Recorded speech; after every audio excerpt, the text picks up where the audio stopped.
Peace, y'all. What's up? I'm here with one of my best friends, one of the most amazing humans I've ever met, Cavalier. If you're in Oakland and you love hip hop, you probably had the pleasure of seeing him perform at multiple Okellas. We were going to have him at Highway Day until Highway Day went broke because the city of Oakland is janky. That's exactly what we're going to be talking about today. But first, happy Easter if you are religious or not. Happy 420. We are combining two holidays in one. Mm-hmm. So we're going to have a synchronized chalice.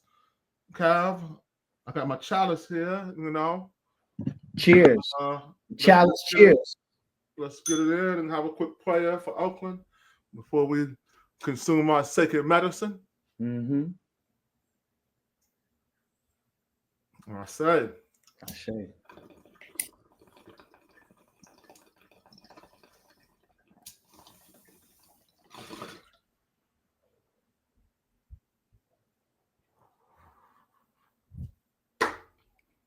I've never smoked cannabis on my show. I've had a drink or so once, but all right. Here's what I want to talk about, Cav. Now, I'm going to tell a quick story for the people so they understand what they're dealing with. And if anything was lost to the haze of history and the amount of cannabis we were consuming in our college years, please set me straight. Mm-hmm. So Cav used to always tell us when we were in college that, and he wasn't bragging about it. He also, I think he described it more as a burden at the time than a gift, but that he's a seer. He is in tune to different planes and vibrations that escape many of us who are not in tune. Not that you can't get in tune, but some people are naturally in tune. And I used to laugh at it in my younger, less mature years until one day, one rainy morning, forgot what happened, but Cav came into the room. It was, you guys don't know these people. So a college friend, and he looked scared. And I don't think I've ever seen him look scared before. And he was like, yo, we got to find our friend. I'm not going to name him for privacy reasons. We got to find our friend. Something's wrong with our friend. And it was, we had a close black community. It was close to the Cav friend and my close friend, but we were all homies. And so he was very concerned and looked to the point where he was not let up on it. And it turned out that I'm sorry, I almost said his name, but I just said it all the way. It's all good. You wouldn't know who it is anyway, so it don't really matter. This individual, somebody died in his arms that day. And although it wasn't him that was hurt, that actually had a big effect on his life from then on. And the person who passed away was extremely gifted, pre-med student at Cornell University. I don't remember her name, but she was crossing the street in the rain and a bus hit her. And at that moment, I realized there were some things I don't see. Because there's no logical explanation for somebody who I know to be very chill, not scary, to be that agitated over something, and then to have that happen the same day. Is my recollection correct from 20-something years ago? Yeah, I had some type of dream. Something happened where I knew I couldn't get him out of my mind. I thought something was gonna happen to him that day. And I was like, yo, something's wrong. It had something to do with Vlad. I just knew it had something to do with him. Well, now you said his name. It's Vlad. It's okay. Nobody knows who the hell we talk about. But it don't matter. But what was it? A feeling? Did you have dreams, or was it what was it? I don't remember put it in the words. Point, but sometimes it's like a discomfort feeling inside of certain parts of my body, like in my chest. You know what I mean? But also at that time, I felt really connected to that brother. So, you build bonds with people, and people don't realize what they only recognize the bonds they build and how they serve them emotionally or physically, and they don't realize that you build in 3D. You know what I'm saying? You build it in more than one plane at the same time, all the time. All the time, right? Like if I told somebody to meet me in the city, I have to give them a X plane, a Y plane, and a Z plane. Otherwise, they won't know where to meet me. When, where, how? What yeah. So here's why I wanted to talk to you today, brother. you are someone who I've gone to at certain times in my life when I felt like I wanted to talk to a person, right? Not God, but a person who I know is tapped in about some things that are unsettling for me spiritually. And so the last time I called you about this was literally, I think it was 2014. It was 11 years ago. And I had a bunch of glass. Somebody broke a glass in my car. I dropped my iPad, and then I bought a bottle of expensive wine all the way back from Ithaca, New York, to bring to my lady. And then I kept this wine bottle from breaking intentionally, and then I finally get to my house, and it just falls out my bag and shattered. And something felt so off. I was living in Silver Lake, Los Angeles, and I was working in Oakland. And something felt so off about it. It was bothering me so much. I'm like, let me call this cab. And we weren't even like reconnected as much back then, right, as we are now. Well, I would talk to you, once a month or so. We would see each other multiple times a year. And I think you had just reconnected from you coming to Bay to make Niggas is Men with Quelle and Fresh Daily and Chris Keys, and y'all came down for a minute. Anyway, the people, I don't want to get to the show for people who are going to be watching later. I called you. I didn't know why. I'm like, let me call this dude, Cap. And what you told me, which is wild out, when I told you about this story in the future, you was like, yo, I said that, which is even better because it meant that you really are in tune. You said, yo, glass is sand. And sand is time. Mm-hmm. And the hourglass, something's about to change in your life. And you were right. Not only did something change, I ended up moving to a whole nother city. And that brought me to Oakland, California, where for 10 years I've had just an exciting time that's now ended in turbulency, where pretty much most of my community, not all, most of my community who used to be endeared to the work we were doing, now seem to not only despise me, but want to cause me harm. But I don't even think about them. But they're actively thinking and working to harm me, physically, spiritually, and mentally.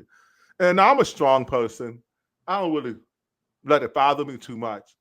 But then I saw that movie Sinners yesterday. If you haven't seen it, and I know you haven't seen it, I'm not going to spoil it, but I'm going to just play the. I'm not going to play the trailer. We've seen the trailer. I seen that movie, bro, and it made me think about this book, This Present Darkness. And I got some questions I'm going to ask you.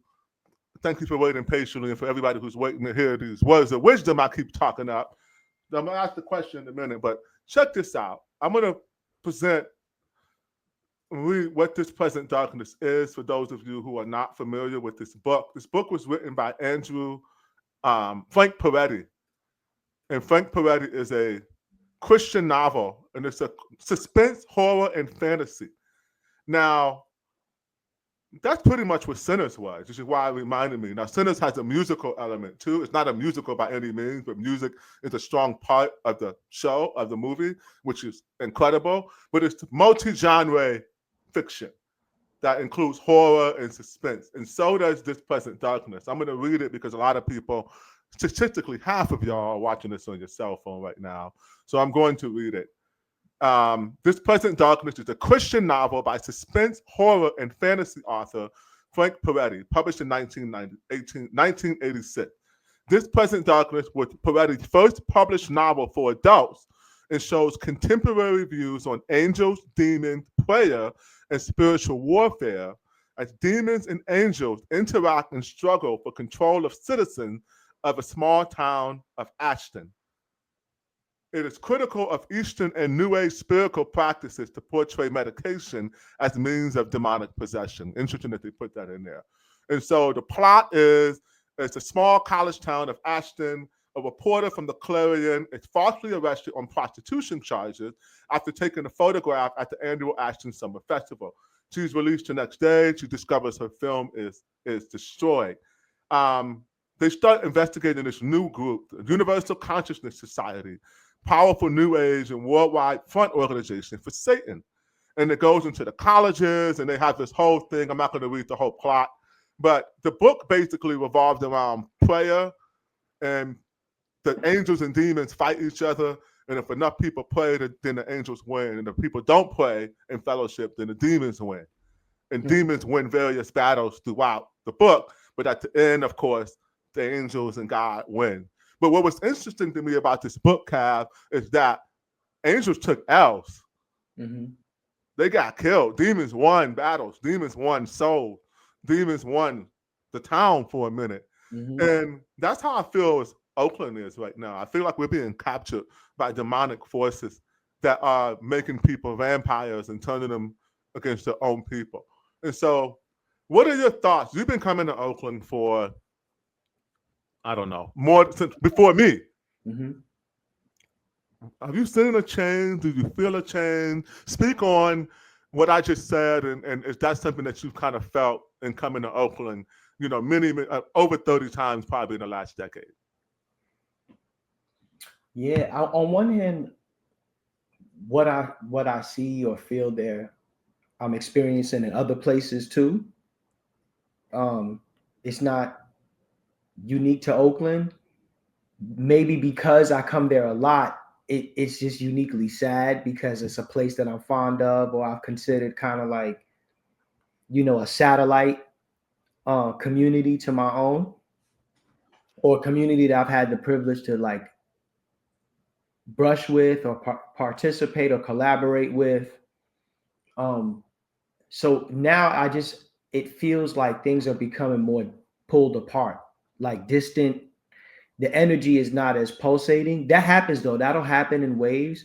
But when you look at that in line with everything else that's happening there with the city, um, makes me wonder what remains of the energy, the feeling of the city. You know what I mean? It's like, oh, did they win in the end? Like, like the the confluence of like blight and like, I don't know. I have to come back. I don't know if I'm in a position to comment fully. You know what I'm saying? It feels different, but a lot of places feel different for similar reasons. It just hurts because I love Oakland and it's been such a hospitable community to me, right? But I don't know if I'm in position to comment. I don't know through a daily life perspective on like why things are happening the way they're happening. I just know how it feels different. You know what I mean? It does feel different. I mean, I would say this: we're divided. People are divided. Yeah, and I think that we're being divided by nefarious entities. More prominent activists and elected officials in Oakland are also members of these groups, and they have spiritual gurus. Now, I don't That's by normal. default. That's normal. Exactly, it's very normal. Mm-hmm. Why is that normal? Because people are moved in when things have a spiritual base, but they always do, and you're not allowed to do things. There's no nothing is hidden. You know what I'm saying? Like when things are done in certain ways in certain realms, they kind of have to do it in a way where it's still open. You know, um, but it's artful where your focus isn't there, right? So here's my question I want to ask, the main one, because you know me, you've known me for a long time, um, probably longer than anyone in Oakland. So, because Swift, I didn't know Swift actually. You know Swift from back in the day. So, besides Charity, you know me longer than Charity. So, you're one of the OGs in terms of knowing Seneca for 20 plus years, and vice versa. What do you make of people who spent years, hundreds, if not thousands of hours in my presence, being that angry and being willing to spread these obvious to me lies about my character? And what, because it's troubling to me. I think that it feels to me like they've been vampired. Like these are not the people who I know, but I also allow that they could feel the same way about me, They right? probably do. People, They do feel the same way about me. To the like, so what do you make of that? Is there any answers? I know I'm doing this in a public forum, but Gotham, Oakland is very not just nuanced, but we try to be as open and honest about our internal thought process here as possible. What do you make of that? Like I said, you've known me through thick and thin. You know me more than most people, Mhm. besides my parents do. What do you make of that? And have you seen changes What do you like? People call you. Like, feel free to take a good minute to speak on this because we actually have not really. We've touched on this conversation before. When you say people call me and I say, hey, just call him or whatever, but we never really deep dive into the fact that there's an alienated community right now, and there's a lot of things unspoken, and it's not a comfortable place to be in my particular shoes because I'm the focus of attention. What do you make of that? I know it's a big question, so you can feel your way through it if you want, or if you want to ask me any questions, just let me know. Well, on one hand, I mean, when you're presenting, it's always polarizing to present things that disrupt. You know what I mean? It puts people in position to, especially when it's real time, meaning that it's not just digital, right? It's not just like, there's a lot of things, ideas that people can express allegiance to or adherence to or whatever when you don't have to demonstrate it, right? So it's a forum online or whatever, and we get to feel like we're shifting dialogues, right? Like we create these silos, and all of that is right. It's all energetic currency, especially when it comes to like social and political issues.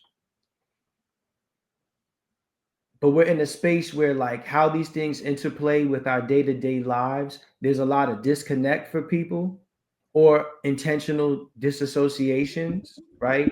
Because we're also under the heel of just trying to function, especially post like pandemic, right? Which So the pandemic obviously has a big thing to do with this because we all got put on our own for a minute, right? We wouldn't see each other. We were all in our house, and then people formed these micro communities, and then some people felt like, I'll be honest with you, we did go to Mexico. I expressed to Bijou and them at the time, my Oakland co-founders, that I was feeling left out. Like I'm seeing y'all hanging out in your micro bubbles and they're like, oh, it's COVID. And I'm like, yeah, all right. So then we went to Mexico City because, they love me. They didn't want Pop, as they used to affectionately call me. They didn't want Pop lonely and sad. And so we planned a trip to Mexico City, and me and Bijou and Trey and Swift. And I think a couple other people went to Mexico City, right? And it was a great time. But that was when I started to notice that people were sort of getting into places where they felt the absolute most comfortable, which sometimes is not good because now you safe space, and that ain't realistic in terms of living life like that and wanting that constant protective bubble of affirmation and confirmation bias. So my apologies for interrupting you, but I do think that COVID was a big part of that. Yeah, I mean, we're gonna be looking back and studying these times in the decades to come. We're still processing, like socially, like in my own life, things are different socially, and I'm reprogramming from maybe certain maybe survivalist or isolationist means, right, of operating. But anyhow, my point more being that like when you're equipped to challenge people real time, you're asking them to pick a side on certain things, and that's not popular. That's not comfortable. It plays with people's comfort. You know what I mean? And it's alienating because we want people to validate how we feel. Absolutely. Right? And if it's confronting that and asking me to basically throwing down the gauntlet and saying, well, if you don't agree, just debate me. And which is the next problem. So for me, the issue I have is that when I bring up, let's say, hey, this policy, I can articulate myself, right? I'm a communicator by trade and a rhetorician by trade, a namesake. If I can say, hey, why are we having these problems other people aren't having? For example, why is there an invisible bubble around Oakland where the moment you go to Emeryville or Berkeley or Alameda or San Leandro, all of the cities that border us, the graffiti immediately dissipates and the roads are of better quality? You can't use pandemic or wealth disparity or these other macro arguments because every one of these cities have the same data sets. They have the same population density. They have the same racial breakdown. They have the same social economic breakdown. And so when you we're not. I seen what's that name? Sam J. That's that comedian. I think it was that's that Sam J. That's their name. is it a girl or boy? Yeah, Sam J. The comedian Sam J. Who is that? Queer black comedian, right? Oh yeah, she had a great stand up about Trump recently, keeping it real. Well, I seen one joke that they made that I thought was really ill because it was simply about the message being marketed to the audience, right? Yeah, I know that. So, polarizing ideas, it just depends on people. This has always been the fork in the road, right?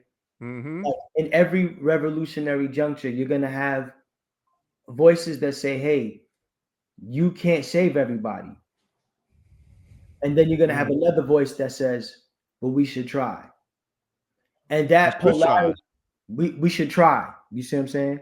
So that polarity creates these other dynamics because most people aren't equipped to understand the data set. They're not equipped to start thinking about why they feel the way they feel, even if they've been led to feel that way. They're not always aware about spiritual warfare or the other pieces at play. And you know what? Maybe they don't want to be. And that's fine. Well, right? ignorance is bliss. Ignorance is bliss, right? At the same time, too, we're getting lost in a lot of other shit, the nuance wars and whatever. Even in I don't have to agree with you to have a conversation with you about why we don't agree. And I also don't have to interpret information the same way you do. But those things are not removed from you being my brother and us being part of the same. Well, that's the problem I have. I've never othered anyone. When I have a difference of opinion, I don't seek to othering, saying you're this, or demonizing or anti-intellectual debate tactic, right? Like straw mans or ad hominem attacks or personal attacks. But that's all I get. I can't get most people in return. That is. Yeah, most people are not equipped to even. It's not like when someone is communicating an idea, people are responding to these emotional prompts, right? A bunch of which are part of how we all are programmed, whether it's self-programming or societal, whatever you want to call it, right? So when that's attacked, the ways people respond, it's not like they wake up that day like, you know what? Today I'm going to use ad hominem attacks on Seneca because his message is not resonating with me. It's on my checkbox. It's on my checkbox. I need to make sure I do that. Yeah. That's not what that is. It's a defense mechanism. Right. And you may be a person who's trained to recognize the different techniques, right, of debate or of communicating ideas or whatever, right? They're not. So they're like, yo, I'm gonna throw shit at the cage. That's what I know how to do. I can shit in my hand and throw it. Well, I have to say though, hold on. Some people are acting. This is the point where it's gotten. So take Shani Turner, who we all know here. We used to be very good friends with, and we've hired her for Ocala many times. She runs a burner account mocking my parents. That means she's waking up with the intention of trying to put on this burner account and try to basically. I mean, I block her. I don't see them. People send it to me, and I say I block her so I don't see this shit. But she spends a good amount of time, right? Probably an hour a day out of her time trying to hurt me. So they are waking up thinking, how do I fuck with Seneca today? It's a demonstrable fact. It's really disgusting in my opinion, right? I mean, we in that era though. Like that's we are. I mean, again, this is the person who's gotten $500,000 in 2 years from Jewish. I mean, the Rosenfeld or whatever foundation. Think about that, right? So there's something going on there where they're throwing $500,000 at you, and all of a sudden, all of y'all are working with these CCP link organizations to die black people. I call it vampiring. It feels when you see the movie, you know what I'm talking about. It feels like they're on the other side of a door. It feels like I'm in here, and they're on the other side of the door asking for permission to get in. Well, I'll say this: if that is indeed the case, that's not new. Like stirring chaos in communities that have enough energy to be a battery for black movements or some type of self-determination in any way, right? Yeah. That energy, you don't want that energy to align. So putting it in chaos or whatever, that's, you know. Bro, so here's the thing though. That's what they're accusing me of. These people, honest to God, these people in Oakland that you know are going around saying Seneca is a Fed and he's working to be a chaos agent for the man and Trump to bring down Black Oakland. This is what these people are really believing in their minds right now. Not the person who knows me. What they don't know is I've been in a trap forever, right? Like, it's just so fantastical to me that someone, and then all of these people work for the government or they work for nonprofits that get money from the government.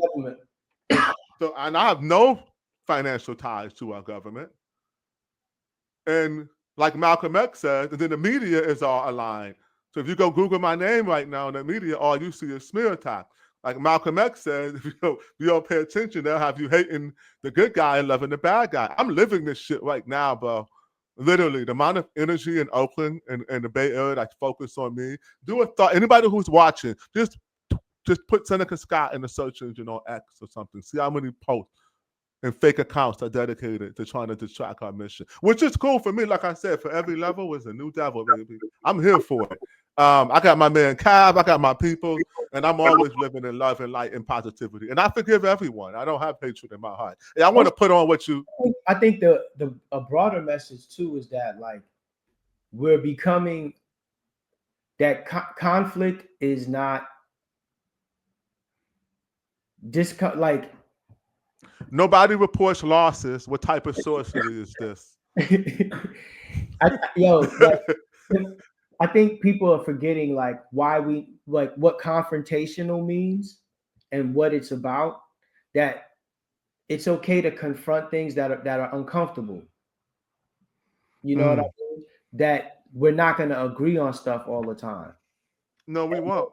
Yeah. So we're getting along. I know I told you 20 minutes is going on 30, so let me try to get to the end here. I have one more question. But I do want to bring up this video you spoke about. I like to kind of bring stuff up real time to people who haven't seen it aren't left out. So I'm going to play it right now, and not very long. Deserve to lose. I really do. I really feel like they deserve to lose. I didn't want them to lose, but I just don't think they get the country that we're living in now. I think they just believe in some shit that doesn't exist anymore. Like Republicans know how to market to their audience. And that's all this shit is now. It's sales, bro. Even the presidency's up for sale. And you got to know how to sell your product. And Trump knows how to sell his product to the people that are buying it. I'm not buying it. I'm not but to buying the people it. who want it, he knows how to fucking get them riled up. And I feel like Democrats don't know what the fuck they doing anymore, bro. They don't know how to sell the product. And I think the problem is they still believe in America. You know what I mean? Like they really do. They actually have hope and believe in us as a society, and they should stop. You know what I'm saying? They should stop. Like we're pieces of shit, bro. We not good no more. It's like stop having all that hope. Like they really think like we're good and kind. They think we still want to read. I'm like, nobody want to read. You don't even know what country you in. Nobody wants to read ever again. We done reading, bro. I feel like every time I go on Instagram, every Democratic post would just be so many words. So many words. 3 pages of words. Words on words. This is a video app. All these fucking words. Bell casting. That's what they're doing. And every Democratic commercial, just bad words while they talking. Just Proposition ABBC says that if you vote D3 on line C, feed 4, so make sure you vote check AB when you get to line. Like, what the fuck, bro? And every Republican commercial would just be like, do you want a man and titties in the bathroom with your daughter? You want that, a man with titties in the bathroom with your daughter? You like that? You want that? You like that? That's the shit you want? No, then vote for us. You won't have to deal with no shit like that. Real talk. Easy. To the point, if that's what you want. You know what I'm saying? I feel like Kamala missed a big opportunity, bro, with the Dyke vote. She could have just did one commercial like, you want to go back to sucking dick, bitch? No, vote Kamala then. Also. So, the person who posted this is a dope dancer. You may know her, knows the bugs. She knows. I met her through Ashley, and I taught her how to shoot. because she's a dancer, you're a good dancer too. Dancers make the best shot. I can guarantee you when I take you to the range, you're going to be an excellent shot. Why? Because it's choreography. It's just mimicking someone's movements and understanding like how your body moves and physiology. And dancers are naturals at that. And as an average dancer, I'm a regular black person. I can always get out there and do my thing and do all the little dances. But I'm not a dancer. You was on the floor, pop locking and all that type of shit y'all be doing in New York. And Nurse Bug, she be pop locking, bro. I could pick her up. Like, go to her. Matter of fact, I got to bring her. And then we're going to get her out of here. Let me bring her back up just so you can see the actual, the person themselves. I don't know how you do. Oh, here you go. So they dance. They're not a Democrat. They're a post-partisan. She sings, she dances, right? All of this stuff. Cool shit. Cool post. Very, very dope lady. And she, you know what's interesting? Her and Ashley and them, and I believe she may be queer. I'm not sure if she's queer or not. I have no idea in the Bay. Everybody's queer and shit. But the point is that they didn't turn on me. So certain people who was, I think it was more like who was pretendo and who wasn't in terms of like the real test came, the real spiritual test came of discernment. And I believe so many people failed it. And the vaccine was the test to not beat around the bush. Now, I'm not saying if you took it, you failed. And if you didn't, you passed. I didn't take it. I didn't feel I needed to. But I feel like if you demonize other people for not taking it, you failed. If you ever had a negative thought about someone else for not taking it, for prolonged, right? At first, we were all caught up in the emotion. We all were wrong. We're always all wrong. Nobody's perfect. But if you held that position for a while and you demonized and you participated in the othering of people because they didn't take the government intervention that we now know was fugazi, you failed the spiritual test. You failed it. And I noticed a strong correlation of people who, and this is just my opinion, who failed that test, who were willing to demonize their brother who spent countless hours in service of my community. When you're talking about what these people that we say, you know why I got these people on my wall? Are they looking at me, bro? So they looking at me every day. And they weren't popular. The Black Panthers weren't popular with the Black community. No, they weren't. Right? Like people don't remember that. This nostalgia and revisitation and this cosplaying of times you didn't even live through is really, really interesting. So not to go down that rabbit hole, but yes, I do believe, and I'm going to talk about this the rest of this episode once you jump off, I believe there's intense spiritual warfare going on in Oakland, California. And I think that movie is perfectly timed. And now everyone, including myself, needs to be self-reflective. I've absolutely, there's a saying, don't argue with fools because you can't tell who's who. So I've argued with too many fools for too long. That makes sense? No, so I'm not doing that. I'm not doing that no more. Another thing is I realize about politics in this game, which is manipulative and not a healthy game. I used to be, for those of you who don't know, most of you don't, I never talked about it in public, I used to play professional poker. I'm also deaf. That's why I have a speech impediment. So if you're wondering, those of you who be leaving your little corny joke that I don't delete because I want you to see yourself, that like I talk like a retard, every fucking stupid shit you talk about. Okay, people pay me to talk. But yeah, I have a speech impediment. I'm deaf, so I don't hear my enunciation. And so if you don't hear the finer points of your enunciation, you sort of have to guess. And but with that trade-off comes I read body language and I read nonverbal, which is just as powerful as the spoken is the unspoken. And so I started playing poker in the early, like maybe 2004 or 5, and instantly was good at it and was making a lot of money, right? Because I can hustle and get money anywhere. I don't need the government or a nonprofit handout. You know what I'm saying? So one day, like, you know, I was up, I had my bankroll up to like 40 racks. And one day I took a big pot, like maybe like $3,500 off a guy. And I went outside to Blaze to like get my nerves down because the adrenaline be high up for that. You know what I'm saying? I want to take a pause so I don't like bring that energy into the next hand because every hand is a new world and you want to approach each world with clarity. And so at least that's my philosophy on poker. I don't believe in luck and all that type of stuff.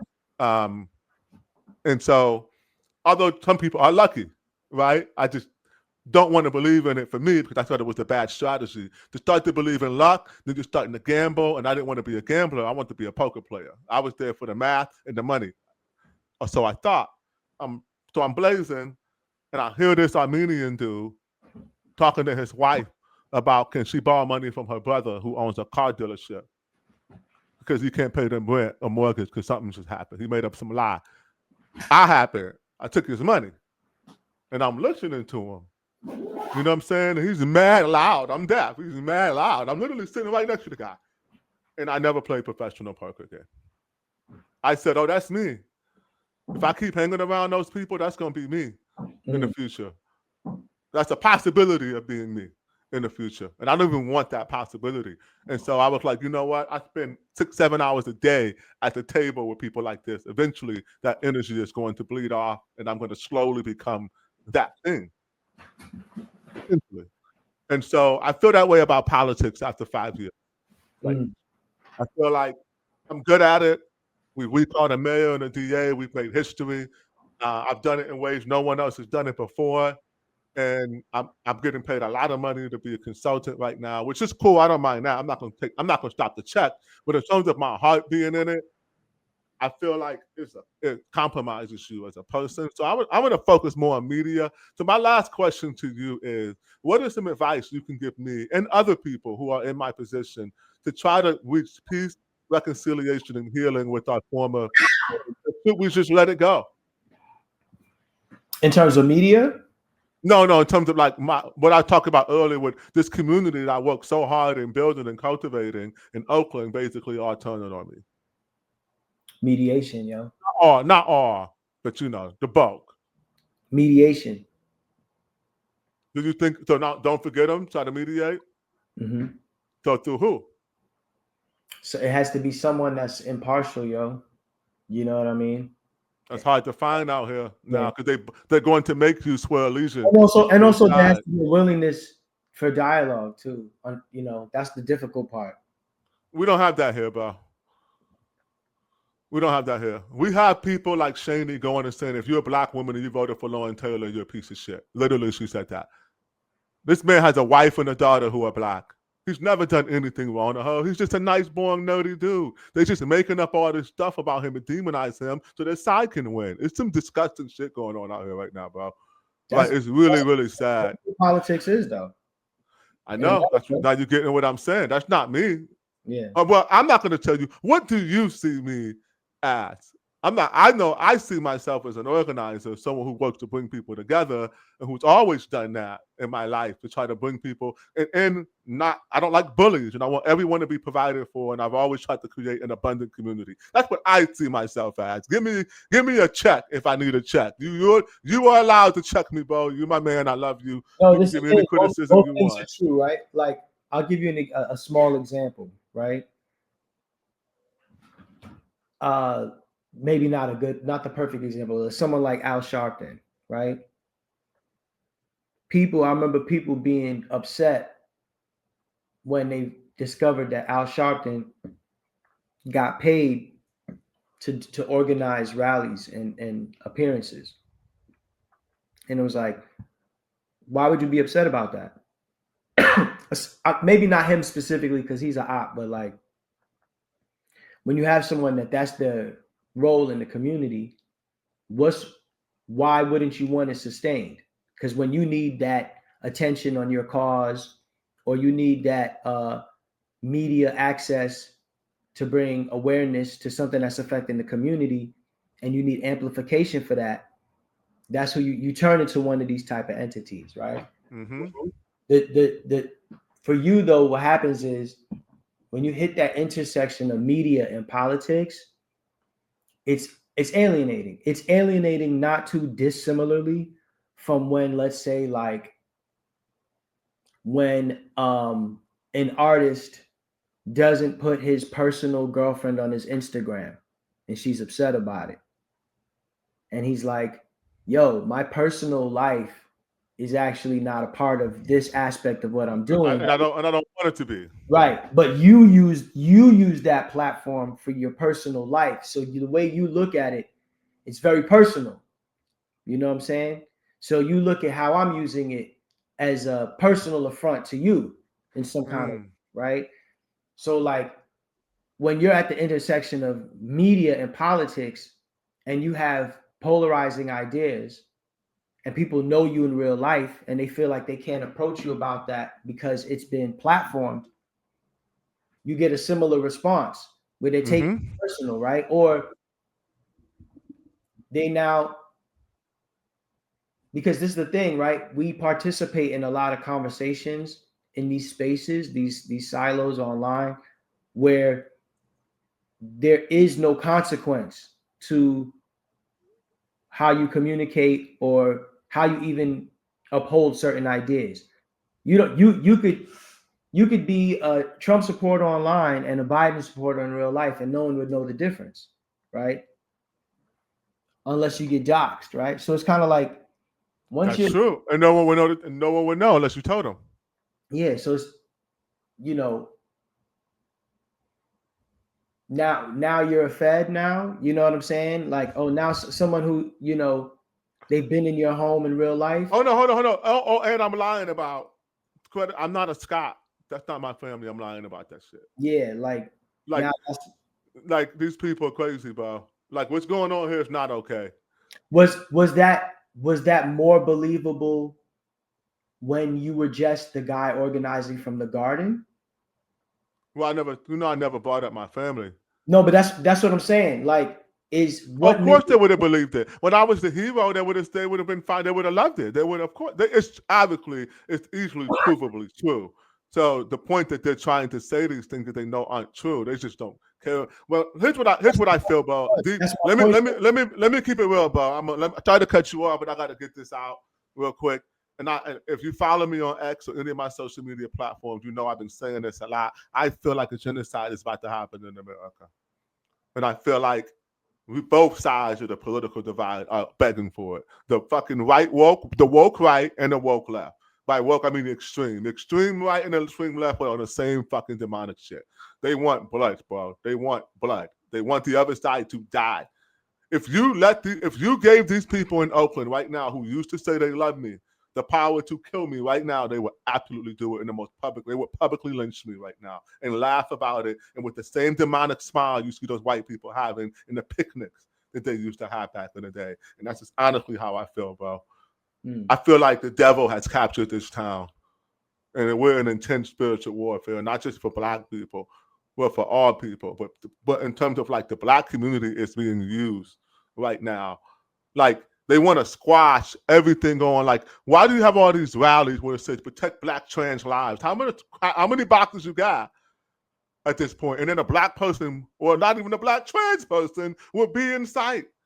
They don't care about black trans people. They want to use that banner to absolve them of their own pederastry or their own evil deeds or whatever the fuck these people are doing. It's some vampire shit, bro. Watch that movie Sinner and then get back at me. I feel like we're in.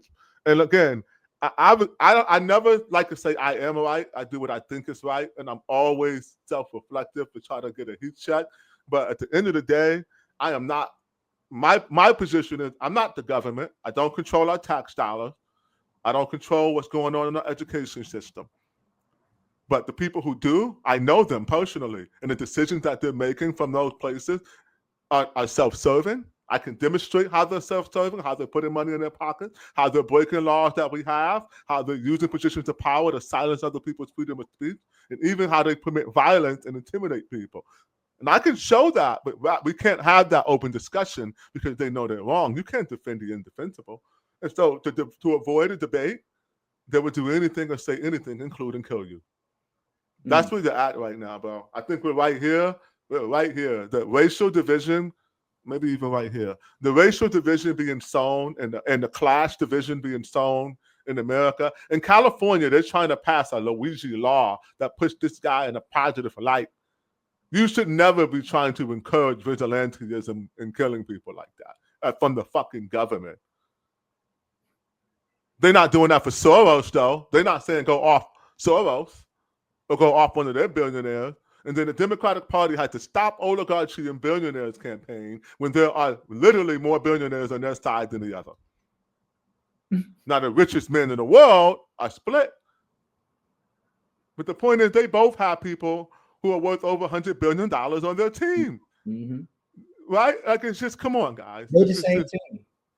the exact same thing. And so when you're trying to tell people, hey, let's get off of all of that, like what that lady was saying, remember that song, What Goes Around Comes Around, Nas? Even the greatest nation in the world has it coming back to them, right? Things will get rough, but we'll get through it. We need to build parallel system. And so when I'm post-partisan. I don't go left or right. I go up, down, either you have integrity or you don't. And I want to build parallel system. So the parallel, because these ones, we're not going to destroy them. They're going to destroy themselves. And so get off of that system and get on this new system. Mm-hmm. And we're doing the work and growing the food and pushing people, and to be demonized for that from the people who are protecting the people in power, who are actually in control of our tax dollars, is so just demoralizing, bro. It feels like I should just leave. I got plenty of places. You know me. You put me anywhere on God's green earth, I triple my worth. Shout out to Hov, right? Who may have been vampire himself, for all we know. It looks a little funky out here right now. Anyway, closing thoughts from Cavalier. You got a rant. Give me the Cavalier rant if you want, or not. It's your choice. But give some closing thoughts to the audience on this conversation and anything you want to say on this beautiful Easter Sunday. Words of affirmation, whatever you want to leave us with. Love each other in real life. And the revolution starts in your kitchen. It starts with the things you do in your house and how you treat your loved ones and your family members, and your daily actions. And it grows from there. And it doesn't require as much as we think for us to make beautiful changes in our lives. You know what I'm saying? As many, small steps, small gears turn big gears. That type of thing, Change yourself, change the world. Yeah. I love it. Thank you, Cav. I appreciate you. I love you, brother. Thank you for being available on such short notice. And I'm going to go ahead and do the rest of the program and get you up out of here. Thank you, bro. Peace, bro. All right. So big ups to Cavalier. If you've never heard his music, I'm going to bring it up real quick. His last album, well, he's had 3 albums in the past year, but yesterday was the 1-year anniversary of Different Type Time. Now, guess what? I'm going to show you something. You guys may not know this.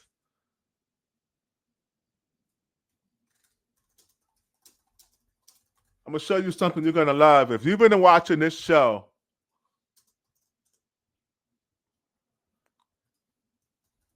sorry, I'm looking it up real quick.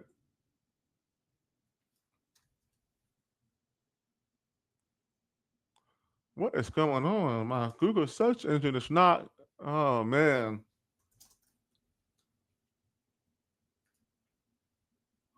One second, please.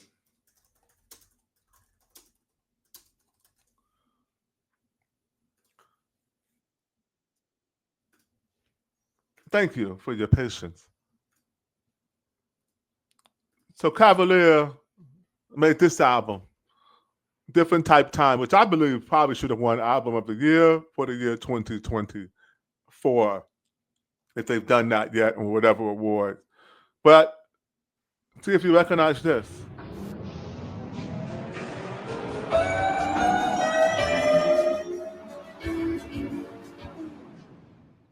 Yo, I swear it's only up from here.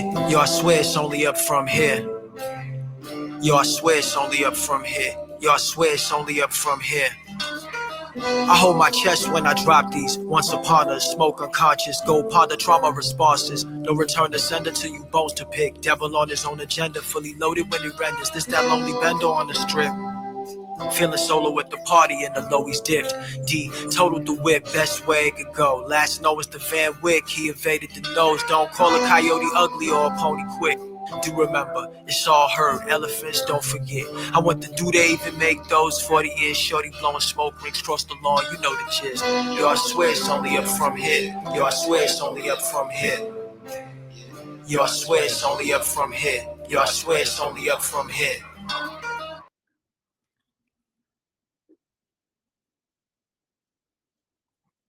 It's only up from here, I hope. So now y'all know where the song came from, and you get to talk to the man himself on this beautiful Easter Sunday. So I'm gonna spend a couple more minutes talking about while I brought up that church.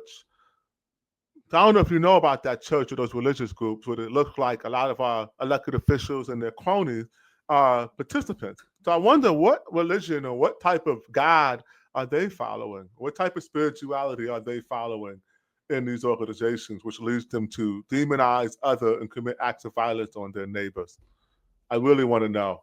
That movie Sinners, guys, I'm not going to give you spoilers, but it is very, very deep. And I think it applies directly to what's happening in Oakland, California right now. I feel like I'm living in a Frank Peretti novel. I do. It feels like people in Oakland who I used to know have become rabid vampires, just thirsting for power and more money. Anyone who stands in front of them, they're willing to do anything to, including, as I said before, kill them.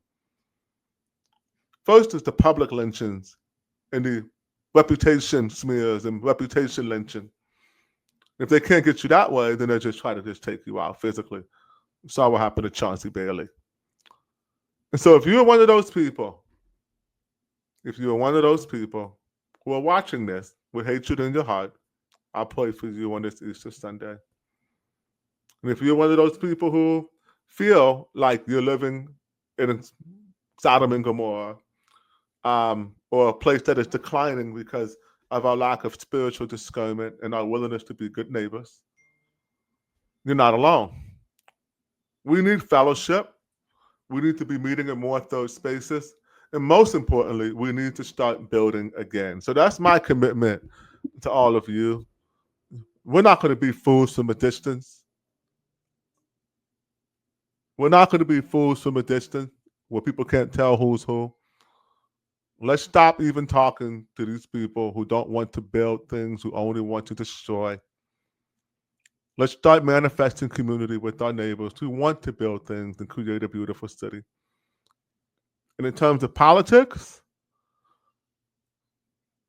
until we get more people actually understanding how important it is to do things like vote, until we get more people who understand how important it is to do something as simple as vote, Oakland will not change. Yes, we have election integrity issues. Yes, we have rabid government corruption. But most importantly, when you have so many people not voting, our voices aren't being heard. And the people who aren't voting, maybe having someone vote for them, for all we know, because they're not watching their ballots. And that's another thing that's very alarming. So something's not right in Oakland, California. It feels like this present darkness and that we're living in our own version of the movie Sinners. And many of our neighbors who used to be very normal people have turned into vampires. And they're right outside our door waiting to suck our blood, our tax blood, that is. Don't give it to them. Fight, pray, resist, stay in the revolution. If you feel like you need to leave Oakland for another place because it's just too much, that's fine. You need to do what's best for yourself and your family. But just know where you go may not be better. And you may be facing the very same evil in the near future if we don't help stop it here. I swear it's only up from here, y'all. Peace. I love you. Happy Easter. Happy 420. Smoke one. Put one up for your boy. For real. Y'all heard? Yo, I swear it's only up from here. Yo, I swear it's only up from here. Yo, I swear it's only up from here. Yo, I swear it's only up from here.